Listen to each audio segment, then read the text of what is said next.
Welcome back to Insight Indonesia, brought to you by the Jakarta Globe. I'm your host, Lynn Newman. Today, I'm talking to Iskandar Widjaja, concert violinist extraordinaire and kind of rising celebrity here in Indonesia. Iskandar is based in Germany, but is increasingly working here in Jakarta and bringing classical music to a really whole new audience, I think, in many ways.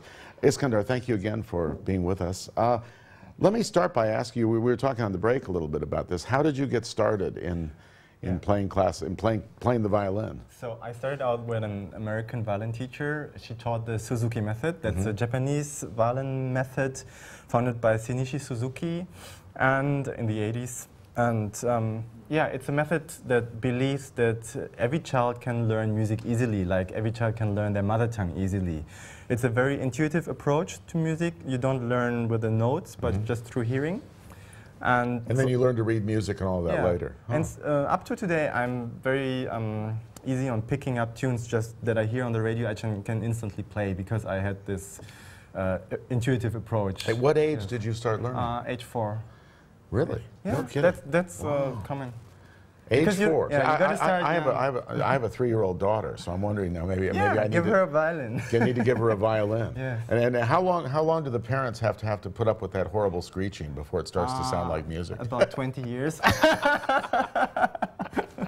No, but obviously you had more of a knack for this. And well, my maternal family is artists. So my mother is a pianist, my uncle is a conductor, my great-grandfather, he was a very famous composer in Indonesia, Violin Widjaja. Oh, so okay.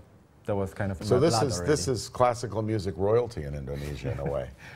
Yeah. Oh, okay. And so, but you were born in Germany, which in many ways is the home of classical music. That's right. Berlin is kind of a mecca for the cultures, so for the arts, and we have all these great concerts, all these great artists coming to Berlin. And as a child, I went to concerts constantly and just picked up on all of these great inspirations. Now here in Indonesia, do they teach the Suzuki method here? Or They the do. Suzuki method? They do, yes. So you can actually find this experience here as well. Yes, yes. Now, when did you play your first public concert? That was age 7, I think. Age 7, yeah. 6 or 7, something like that. Wow. I was in Italy and I played a Vivaldi concerto with the orchestra. That was really exciting because it was my first public performance abroad even. And I think the mayor of the city was even attending. So he was shaking my hand afterwards. I was so excited and nervous. And after this, I decided to become a professional concert violinist. Wow. Now sometimes we tend to think that kids who start in the arts, maybe they're being pushed not at by all. their parents. Yeah, sometimes that's the case, but not with me. Because my mom was very demanding but loving at the same time. So she made me practice and told me stories, some fantasy stories, and then I would play the tunes accordingly to that story, or she would give me stickers if I did something well. So there was no pressure until, let's say, age 11. Then I got accepted as an extraordinary student in the University of Arts, Berlin already.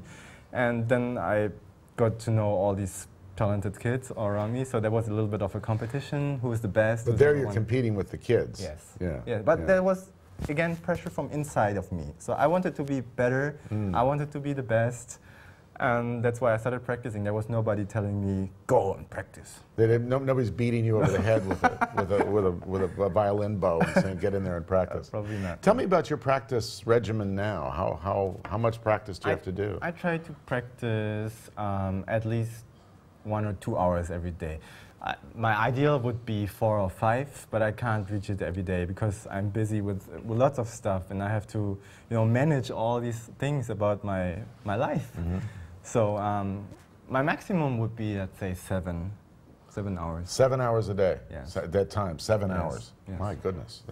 Do your fingers get tired? You get callous. You must have calluses on your well, fingers. no, not really. You have to be relaxed somewhat. You have to find a good posture, and you can't be stiff.